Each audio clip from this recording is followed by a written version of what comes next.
Hello everyone, कैसे हो आप लोग। स्वागत है आपका हमारे चैनल पर। आज हम आपके सामने एक नई सीरीज लेकर आए हैं जो एनसीईआरटी सीरीज है। आज हम कवर करने वाले हैं एनसीईआरटी सीरीज में क्लास 7 की साइंस चैप्टर को, क्लास 7 के साइंस चैप्टर को कंप्लीट करने वाले हैं, यानी उसको हम पढ़ने वाले हैं। इस एनसीईआरटी सीरीज में आपको एनसीईआरटी के सारे टॉपिक्स अवेलेबल मिलेंगे। आपको सारे टॉपिक डिटेल से समझाए जाएंगे। क्लास 6 से क्लास 12 तक के एनसीईआरटी आपको डिटेल में और वर्ड टू वर्ड समझाए जाएंगे। तो इन सारी चीज़ों को समझने के लिए हमारे साथ बने रहिए और पूरा वीडियो ज़रूर देखिए। जैसा कि हम बात कर रहे हैं एनसीईआरटी सीरीज़ की, तो आज हम कवर करने वाले हैं क्लास 7 एनसीईआरटी साइंस सीरीज़ को, जिसमें हम पहला टॉपिक जो पढ़ेंगे वो आपकी स्क्रीन पर दिख रहा होगा। तो पहला टॉपिक क्या है? पादपों में पोषण। पादपों में पोषण किस प्रकार से होता है और इसका क्या महत्व है हमारे जीवन में, इन सारी बातों के बारे में आज हम विस्तार से इस वीडियो में चर्चा करने वाले हैं। तो स्टार्ट करते हैं एक नए अंदाज में वीडियो को। अंदाज मैंने इसलिए बोला क्योंकि आज मैं आपको सारी चीज़ें इफेक्ट के फॉर्म में दिखाने वाली हूँ, जिससे आपको हर एक कॉन्सेप्ट आपके माइंड में सेट हो जाने वाला है। तो सारी चीज़ों को समझने के लिए वीडियो के अंत तक जरूर बने रहिए और चैनल को सब्सक्राइब, लाइक और सब्सक्राइब जरूर करिए, ताकि आपको जब भी मैं ऐसे मज़ेदार वीडियो लेकर आऊँ आपके पास बेल आइकन यानी नोटिफिकेशन जरूर आए। बेल आइकन जरूर दबाइएगा ताकि आपके पास प्रॉपर तरीके से नोटिफिकेशन आते रहिए। वीडियो को शेयर करिए ताकि इस मज़ेदार वीडियो का लाभ आपके दोस्तों को भी मिल सके, आपके छोटे भाई बहनों को भी मिल सके। तो स्टार्ट करते हैं इतनी सारी बकवास के साथ। अब स्टार्ट करते हैं और समझते हैं बहुत ही आसान भाषा में पादपों में पोषण क्या होता है।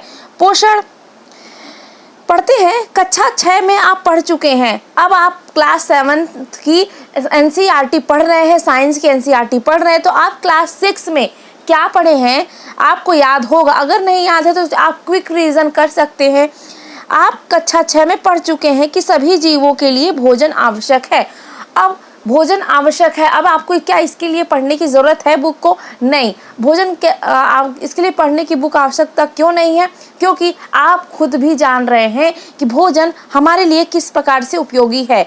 जिस प्रकार से किसी गाड़ी को चलने के लिए उसमें ईंधन यानी फ्यूल की आवश्यकता होती है, उसी प्रकार से हमें चलने के लिए, हमें कुछ काम करने के लिए एनर्जी के रूप में यानी एनर्जी के फॉर्म में हमें पोषण यानी न्यूट्रिशन की ज़रूरत होती है। आप बताइए, जब आप पूरा दिन नहीं खाते हैं या तो आप किसी काम में बिजी होते हैं और आप पूरा दिन आप अपने लंच, डिनर, ब्रेकफास्ट सबको स्किप कर देते हैं, यानी आप नहीं कर पाते, तो क्या आप उस दिन शाम होते होते आप अपने सारे बाकी काम कर पाते हो? क्या कर पाते हो? तो आप नहीं कर पाओगे, क्योंकि आपके शरीर में वो पोषक तत्व अवेलेबल नहीं है, यानी वो पोषक तत्व नहीं रह जाएंगे शाम तक जो आपको कार्य करने की क्षमता प्रदान कर सके, यानी आपको ऊर्जा दे सके। तो पादपों में पोषण यानी पोषण का महत्व वही है, जिस प्रकार से गाड़ी को चलने के लिए तेल चाहिए, उसी प्रकार से हमें चलने के लिए, हमें काम करने के लिए, हमें पढ़ने के लिए, हमें खेलने के लिए पोषण की आवश्यकता होती है। आप सभी को याद होगा कि जब आप ग्राउंड में जाते हो खेलने के लिए, तो आप अपने साथ एक एनर्जी ड्रिंक लेकर जाते हो। तो आप एनर्जी ड्रिंक को लेकर क्यों जा रहे हो? क्योंकि आपको उस ग्राउंड में एक्स्ट्रा एनर्जी की ज़रूरत है, ताकि आप ग्राउंड पर अच्छे से परफॉर्म कर सको, आप ग्राउंड पर अच्छे से जो भी गेम है आप उसको खेल सको, ताकि आपके अंदर एनर्जी का लेवल कम ना हो। तो समझ गए पोषण हमारे लिए कितना इम्पोर्टेंट है। आप यह भी पढ़ चुके हैं कि कार्बोहाइड्रेट, प्रोटीन, वसा, विटामिन हमारे शरीर के लिए आवश्यक है तथा इन्हें पोषक कहते हैं। अब पोषक क्या कहलाता है? एक सिंपल डिफिनेशन है पोषक की कि जिस भोजन में कार्बोहाइड्रेट, प्रोटीन, वसा, विटामिन, खनिज ये सारे घटक होते हैं, यानी ये सारे कंपोनेंट होते हैं, हम उसे पोषण कहते हैं। ठीक है, उसे पोषक तत्व भरपूर भोजन कहते हैं। यानी आपकी थाली पर जब आप लंच करते हो तो आपके थाली पर कार्बोहाइड्रेट, वसा, प्रोटीन, विटामिन्स, खनिज ये सारी चीज़ें होती हैं, तो आप उसे फुल न्यूट्रिशन थाली कहोगे, यानी पूरी पोषक तत्व से भरपूर थाली कहलाएगी।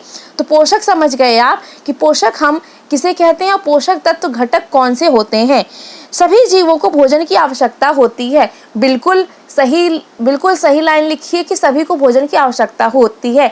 जिस प्रकार से आपको खाने की आवश्यकता पड़ती है, उसी प्रकार से जो आपके घर में पेट होगा, यानी जो आपके घर में पालतू जानवर होगा, उसे भी खाने की ज़रूरत होगी। जो बाहर जानवर घूम रहे होंगे उनको भी खाने की ज़रूरत है, जो पेड़ में रह रहे हैं उनको भी ज़रूरत है, जो ज़मीन के अंदर है उनको भी चाहिए, जो बाहर घूम रहे हैं उनको भी चाहिए। यानी हम सभी का जीवन जो है वह पोषण पर ही निर्भर करता है।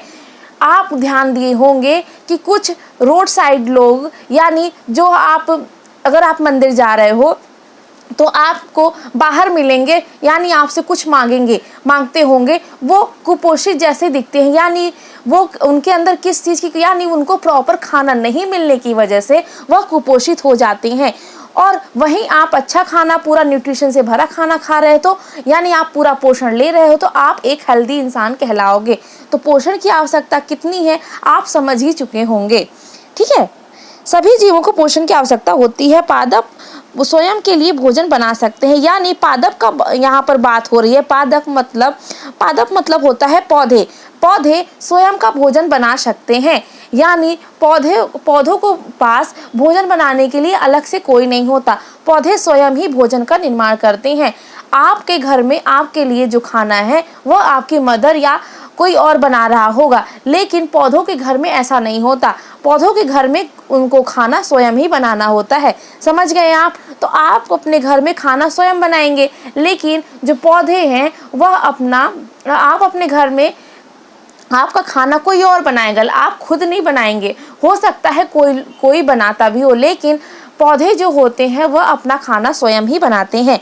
समझ में आई इतनी बात? परंतु मानव सहित कोई भी प्राणी अपना भोजन स्वयं नहीं बना सकता। वे पादपों अथवा पादपों का आहार ग्रहण करने वाले जंतुओं से अपना भोजन प्राप्त करते हैं। अब हम क्या खाते हैं? सभी लोग बताइए हम क्या खाते हैं। जो खाते हैं आप कमेंट सेक्शन में लिखकर बताइए कि आप लोग क्या क्या खाते हैं। यानी आप क्या क्या भोजन में ग्रहण करते हैं। आप पौधों से प्राप्त सभी चीज़ों का भोजन ग्रहण करते हैं, जंतुओं से प्राप्त चीज़ों का भोजन के स्वरूप में ग्रहण करते हैं। यानी हम किसी न किसी पर भोजन के लिए निर्भर हैं। किस तरीके से? अगर हमें कोई भी फल चाहिए तो अगर हमें आम चाहिए तो हम आम के पेड़ से ही वो आम लेंगे, हम स्वयं नहीं बना सकते।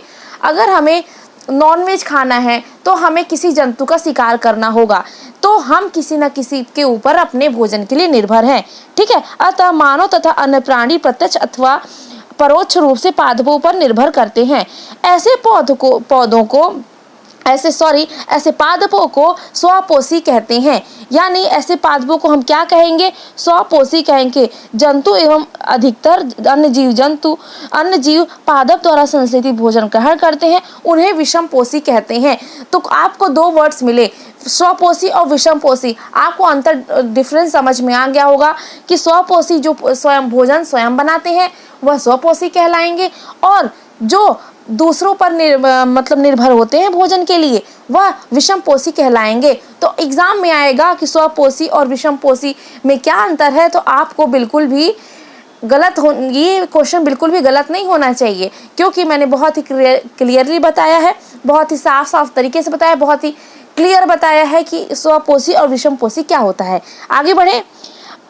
अब एक पहेली है। पहली लड़की है, वो जानना चाहती है कि पादपों की तरह हमारा शरीर भी कार्बन डाइऑक्साइड, जल एवं खनिज में से अपना भोजन स्वयं क्यों नहीं बना सकता। अब पहेली बोलती है कि बताओ हमारा जो शरीर है वो कार्बन डाइऑक्साइड, जल, खनिज से अपना भोजन स्वयं क्यों नहीं बना सकता। अब पहेली को उसका आंसर चाहिए, तो बताइए पहेली को उसका आंसर कौन देगा।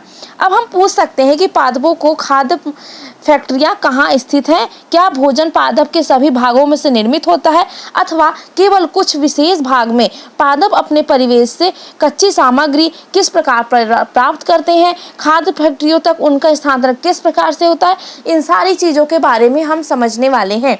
तो इतनी सी बात आपको समझ में आई कि पोषण क्या होता है, हमारे लिए भोजन की आवश्यकता क्यों है, स्वपोषी और विषमपोषी क्या होता है। आगे बढ़ते हैं और समझते हैं।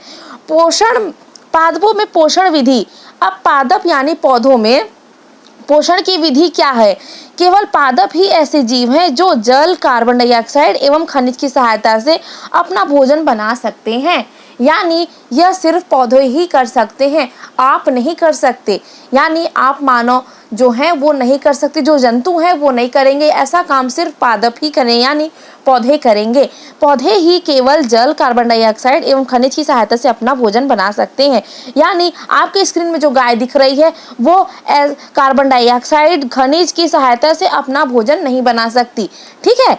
इसलिए आपको स्क्रीन पर ये गाय दिखाई गई है, क्योंकि जो जंतु होते हैं वो ऐसा नहीं कर सकते, जो जल, कार्बन डाइऑक्साइड एवं खनिज की सहायता से अपना भोजन का निर्माण स्वयं नहीं कर सकते। ये सभी पदार्थ उनके परिवेश में उपलब्ध होते हैं, ठीक है। पोषक पदार्थों सजीव की शारीरिक संरचना, वृद्धि तथा क्षतिग्रस्त भागों को रखरखाव के लिए समर्थ बनाते हैं तथा विभिन्न जैविक प्रक्रियाओं के लिए आवश्यक ऊर्जा भी प्रदान करते हैं। सजीवों द्वारा भोजन ग्रहण करने एवं इसके उपयोग की विधि को पोषण कहते हैं। पोषण की वह विधि जिसमें जीव अपना भोजन स्वयं संश्लेषित करते हैं वह स्वपोषण कहलाते हैं। तो स्वपोषण क्या होता है, मैंने पहले ही बताया कि जो अपना भोजन स्वयं ही संश्लेषित करते हैं, स्वयं ही बनाते हैं, वह स्वपोषण कहलाते हैं, ठीक है। अब पोषण क्या होता है, तो सजीवों द्वारा भोजन ग्रहण करने एवं इसके उपयोग की विधि को पोषण कहते हैं। सजीवों द्वारा, एक बार फिर से मैं रिपीट करती हूँ, ध्यान से सुनिएगा। सजीव यानी जिनके अंदर जो जीव चल फिर सकते हैं, उठ सकते हैं, बैठ सकते हैं, वो सजीव कहलाते हैं। निर्जीव यानी जैसे कि आपके घर में कुर्सी रखी है वह निर्जीव कहलाएगी, टेबल है वो निर्जीव है, ठीक है। वो न चल सकता न घूम सकता है, लेकिन वहीं पे जो प्लांट हैं और जो जीव जंतु हैं वह सजीव कहलाएंगे। तो सजीवों द्वारा भोजन ग्रहण करने एवं इसके उपयोग करने की विधि को हम पोषण कहते हैं। आपकी स्क्रीन पर जो गाय दिख रही है वह अपने बकेट से खाना खा रही है, तो वो क्या कर रही है, वह पोषण ग्रहण कर रही है। यानी जो गाय है वो खाना खा रही है और पोषण ग्रहण कर रही है। समझ में आई बात? अब आप देखिए, जब आप छोटे थे, आपको स्क्रीन में आपकी फोटो दिख रही होगी, जब आप छोटे थे तो किस प्रकार से आपकी मम्मी आपको भोजन कराया करती थी। तो आपकी मम्मी आपको भोजन क्यों कराया करती थी, क्योंकि तब आप छोटे थे और आपको पोषण की अधिक आवश्यकता होती थी, इसलिए जबरदस्ती आपको बैठा के भोजन ग्रहण कराया जाता था। तो समझ में आई बात कि पोषण हमारे लिए कितना महत्व रखता है। उसी पोषण को ग्रहण करके जो आप बचपन में आपकी मम्मी कराया करती थी, आज आप इतने बड़े हो गए हैं कि आज आप इस वीडियो को देख रहे हैं। तो समझ में आया पोषण यानी न्यूट्रिशन हमारे लिए कितना इम्पोर्टेंट रोल प्ले करता है। अब आती है बात प्रकाश संश्लेषण की। ये बहुत ही इम्पोर्टेंट कॉन्सेप्ट है, एग्जाम में अक्सर पूछा जाता है, इसको बहुत ही ध्यान से पढ़िएगा और आपको डेफिनेटली मैं जिस तरीके से बताऊंगी आपको समझ में आने वाला है, तो कहीं मत जाइएगा। प्रकाश संश्लेषण को बहुत अच्छे से समझिए और वीडियो पे बने रहिए। चैनल को जल्दी से सब्सक्राइब कर दीजिए और वीडियो का लाइक बटन दबा दीजिए और जल्दी से शेयर भी कर दीजिए, ताकि आपके दोस्त भी प्रकाश संश्लेषण को समझ सकें एक नए तरीके से, एक नए इफेक्ट के साथ। तो पादपों में खाद्य संश्लेषण का प्रक्रम। पत्तियां पादप की खाद्य फैक्ट्री होती हैं। अब इस एक लाइन में बहुत ही ज़्यादा इंफॉर्मेशन रखी हुई है। यानी पादप यानी पौधों की जो पत्तियां होती हैं, आपके घर में गमला है, गमले में एक पौधा लगा है, पौधे में पत्तियां हैं, उन पत्तियों को ध्यान से देखिए। वो पत्तियां ही पौधे के लिए खाद्य संरक्षण करती हैं, यानी खाद्य फैक्ट्रियां होती हैं। वो पत्तियां ही पौधे के लिए खाना बनाती हैं, उन पत्तियों में ही पौधों के लिए खाना स्टॉक रहता है। यानी एक सिंपल भाषा में कहें तो पौधों में जो पत्तियां होती हैं वही सब कुछ उनकी जान होती हैं, सब कुछ उन पे ही डिपेंड करता है। अतः सभी कच्चे पदार्थ पत्तियों तक पहुंचने चाहिए। मृदा में उपस्थित जल एवं खनिज जड़ मूल द्वारा अवशोषित किए जाते हैं। अब एक आपकी तरह स्टूडेंट आया और बोला बूझो जानना चाहता है। अब उसका नाम बूझो है, जो कहता है कि मुझे कुछ जानना है, और मैं कहती हूँ कि बताओ कि तुम्हें क्या जानना है, कि बूझो बोलता है कि जड़ द्वारा अवशोषित जल एवं खनिज पत्ती तक किस प्रकार पहुंचते हैं। तो मैंने कहा बूझो को कि बूझो रुको, अभी मैं बताती हूँ कि यह प्रोसेस कैसे होती है। तो बूझो के लिए हम इस बारे में डिस्कस करते हैं ताकि बूझो को भी समझ में आए कि पत्तियों जड़ द्वारा अवशोषित खनिज एवं जल पत्ती तक किस प्रकार पहुंचता है। बूझो को तो बहुत ये कंफ्यूजन लग रहा था कि आखिर पत्तियों तक कैसे पहुंच जाता है। तो बूझो की तरह आपको भी डेफिनेटली ये कंफ्यूजन लग रहा होगा, तो समझते हैं, ठीक है। पत्ती की सतह पर उपस्थित सूक्ष्म रंध्रों द्वारा वायु में उपस्थित कार्बन डाइऑक्साइड प्रवेश करती है। तो पत्तियों में आप ध्यान से देखेंगे, आपको नॉर्मल आइज से नहीं दिखेगा, ये माइक्रोस्कोप से देखना पड़ेगा। तो पत्तियों में छोटे छोटे रंध्र होते हैं, उसी के द्वारा जो वायु में उपस्थित कार्बन डाइऑक्साइड होती है वह कहाँ प्रवेश करती है, वह पत्तियों में प्रवेश करती है। तो नेक्स्ट देखते हैं क्या है। अब आपके सामने एक डिफिनेशन मैंने लाया है कि क्या डिफिनेशन क्या है, प्रकाश संश्लेषण की डिफिनेशन क्या है एक्चुअल में, समझते हैं। सजीव कोशिकाओं के द्वारा प्रकाशीय ऊर्जा को रासायनिक ऊर्जा में परिवर्तित करने की क्रिया द्वारा सूर्य के प्रकाश की उपस्थिति में वायु से कार्बन डाइऑक्साइड तथा भूमि से जल लेकर जटिल कार्बनिक पदार्थ जैसे कार्बोहाइड्रेट्स का निर्माण करते हैं तथा ऑक्सीजन को बाहर निकालते हैं। इसी प्रोसेस को हम प्रकाश संश्लेषण यानी फोटोसिंथेसिस कहते हैं। समझ में आया कि क्या होता है सजीवों द्वारा। सजीवों मैंने अभी क्या बताया, सजीव कौन होते हैं, जो चल फिर सकते हैं, घूम सकते हैं, खा सकते हैं, पी सकते हैं। यानी सजीव में कौन आएगा, हम जंतु आएंगे, पादप आएंगे, ये सजीव होते हैं। निर्जीव कौन होगा, जो आपके घर में कुर्सियां रखी हैं वह निर्जीव कहलाएंगी, क्योंकि ना वो चल सकती हैं, ना घूम सकती हैं, ना सांस ले सकती हैं, ठीक है। लेकिन जो आपके घर में गमले में लगा पेड़ है वह सजीव कहलाएगा, ठीक है, क्योंकि वो सांस ले रहा है, वो बढ़ रहा है, वह सूख रहा है, उनमें क्रिया हो रही है, ठीक है। समझ में आया। सजीव कोशिकाओं द्वारा प्रकाशीय ऊर्जा को रासायनिक ऊर्जा में परिवर्तित करने की क्रिया द्वारा सूर्य में उपस्थित प्रकाश की उपस्थिति में वायु से कार्बन डाइऑक्साइड तथा भूमि से जल लेकर जटिल कार्बनिक खाद्य पदार्थों जैसे कार्बोहाइड्रेट्स का निर्माण करते हैं तथा ऑक्सीजन गैस को रिलीज करते हैं। यानी पेड़ हमें क्या देते हैं, पेड़ हमें ऑक्सीजन देते हैं। तभी तो लोग कहते हैं, यानी पूरा गवर्नमेंट कह रहा है, पूरी दुनिया कह रही है कि पेड़ों को बचाओ।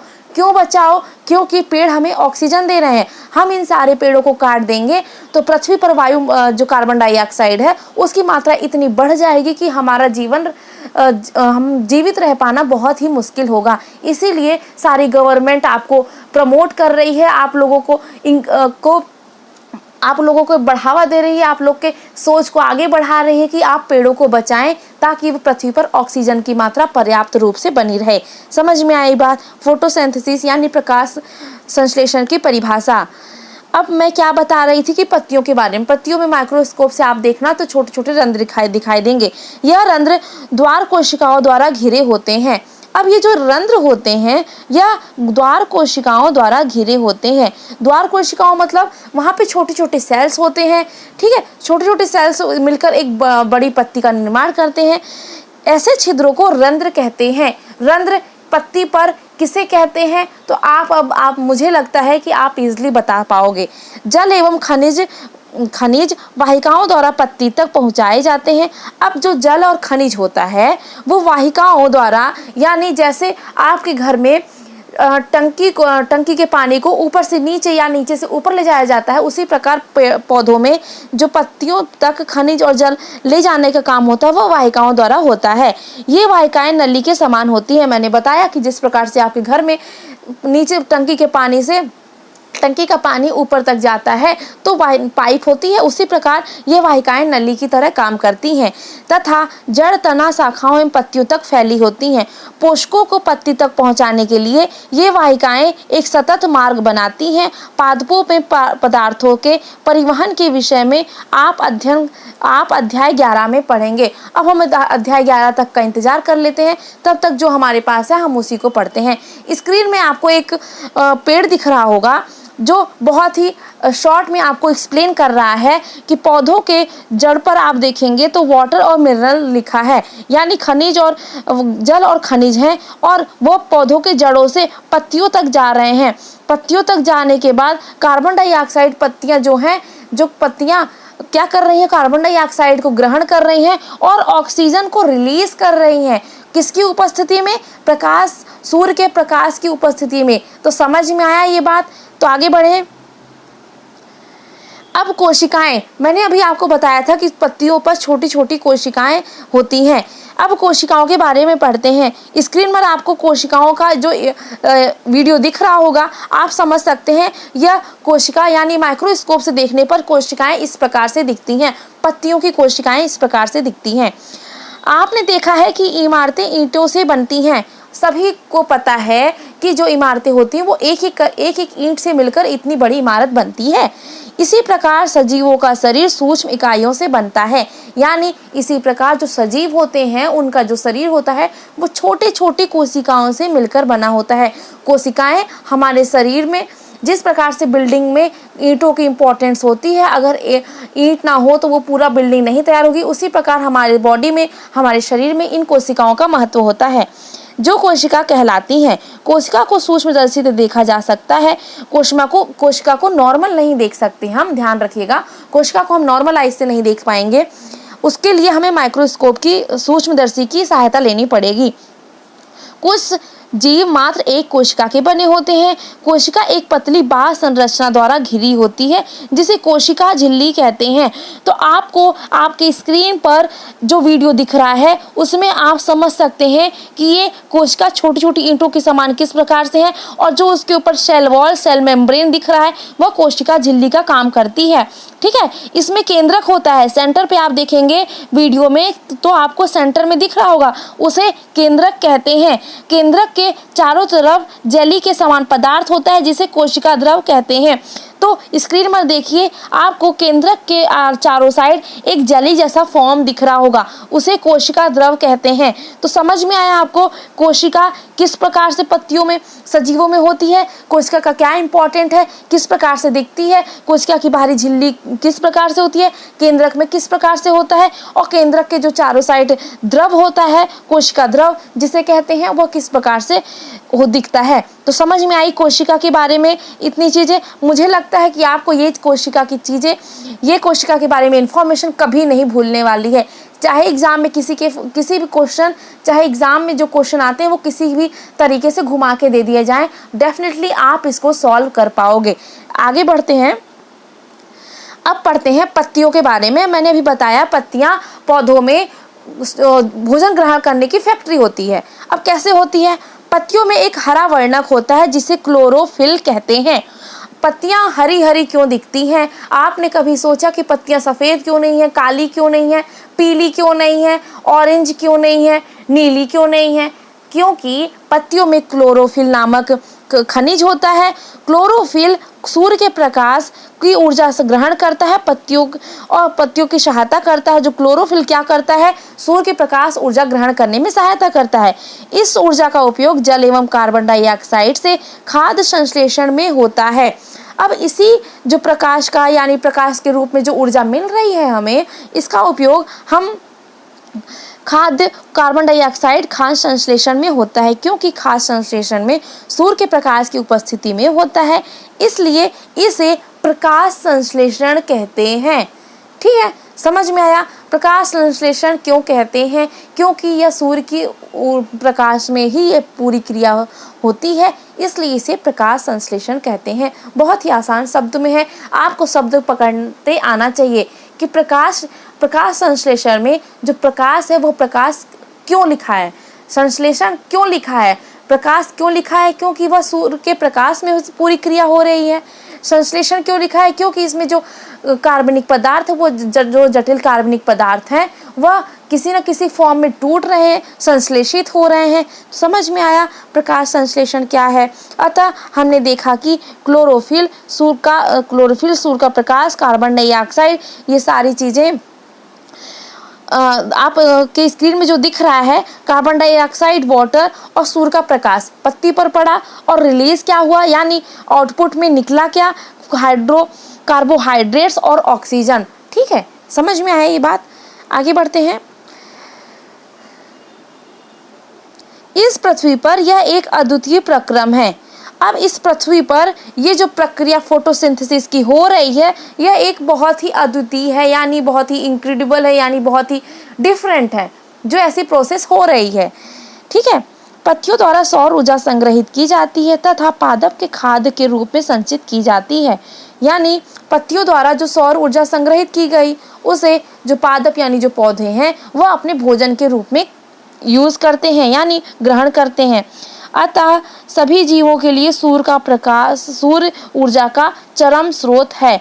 सभी जीवों के लिए, यानी हमारे लिए भी, किसी भी चीज के लिए जो जीव है उसके लिए जो सूर्य का प्रकाश है वह बहुत ही इम्पोर्टेंट रखता है, रोल प्ले करता है हमारे जीवन में।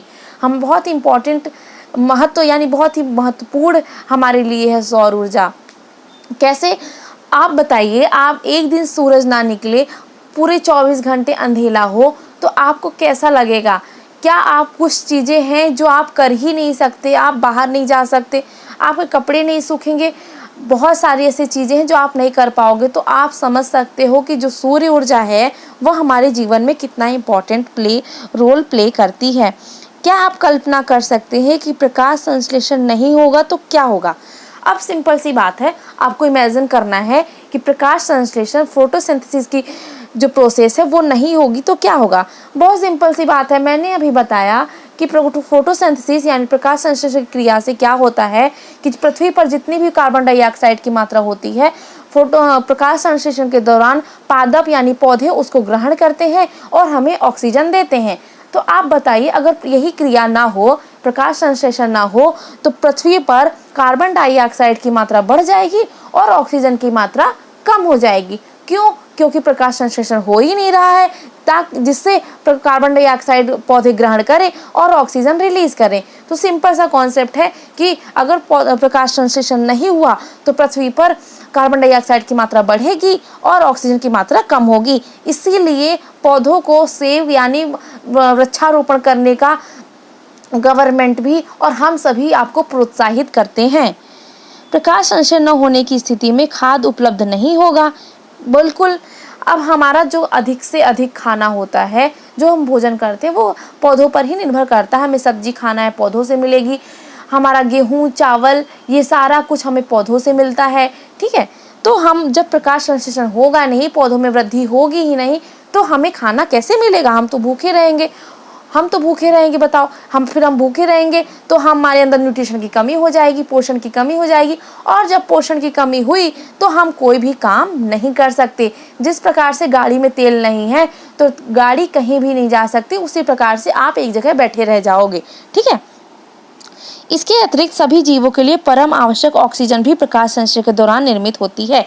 और इसी के दौरान जो ऑक्सीजन, मैंने अभी बताया कि पृथ्वी पर जो ऑक्सीजन है वो पौधों के कारण ही हमें मिल रही है, क्योंकि पौधे कार्बन डाइऑक्साइड हम कार्बन डाइऑक्साइड रिलीज कर रहे हैं वो पौधे ग्रहण कर रहे हैं और हमें ऑक्सीजन, फ्रेश ऑक्सीजन दे रहे हैं। ठीक है, प्रकाश संश्लेषण की उपस्थिति में पृथ्वी पर जीवन की कल्पना असंभव है। यानी अगर प्रकाश संश्लेषण नहीं होगा तो पृथ्वी पर जीवन नहीं होगा। कैसे नहीं होगा?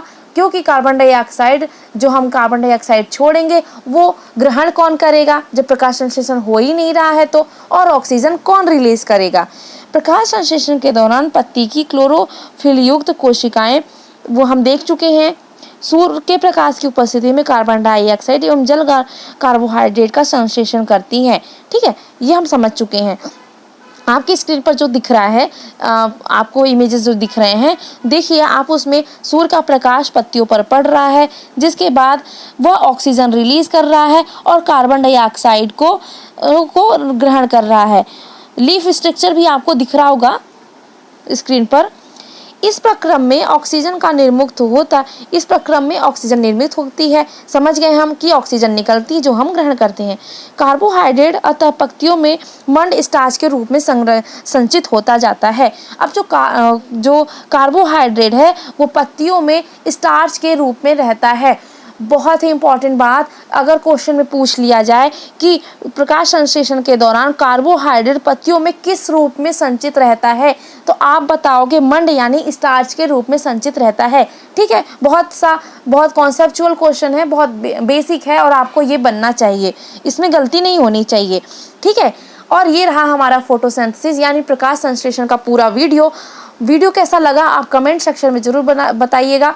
और इसी तरह नई नई चीज़ों को सीखते रहिए। हम नेक्स्ट एनसीईआरटी सीरीज़ में क्लास 7th की साइंस एनसीईआरटी का नेक्स्ट टॉपिक यानी नेक्स्ट चैप्टर पढ़ने वाले हैं।